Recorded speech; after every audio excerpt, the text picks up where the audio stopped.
Um, I think what's interesting though is they've done research on like the night before, and to see how that affects performance. And this is actually I find this to be good news as a racer, but the research seems to indicate that having a bad night's sleep the night before physical activity or a race doesn't really seem to affect performance of that race or physical activity.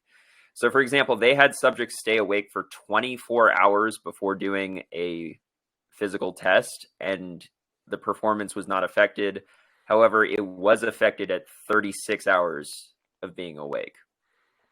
So, what I and there's further research on that, and they kind of come to the conclusion that if you have been getting a normal amount of sleep throughout the week, and then the night before the race you're super nervous and you can't sleep, or you have a bad night's sleep, maybe you only get 3 hours of sleep because you can't fall asleep, that's not the end of your race. In fact, that's you're probably going to be fine. And I think that this is good news for people, because a lot of people don't get a good night's sleep the night before the race, and it doesn't mean that your performance is going to tank just because you got one bad night's sleep the night before.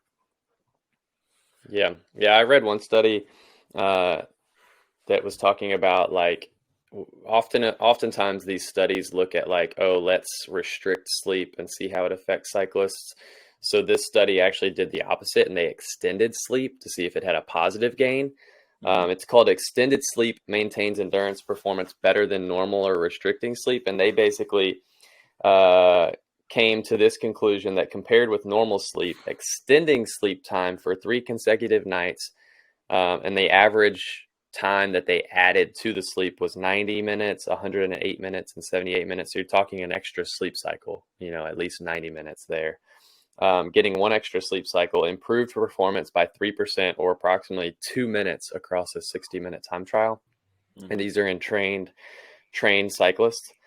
And then it also said, similar to what you were just saying, talking about Dylan, that compared with normal sleep, we found performance was unaffected by one night, but impaired after 2 nights of restricted sleep where they got less than 5 hours.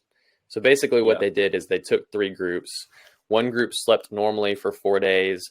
One group increased their sleep by an hour and a half. And the other one, they decreased their sleep by an hour and a half, I think. And along as those 3 days progressed, it was like the extended sleep group performance went up and the restricted sleep performance went down, which again is like pretty intuitive.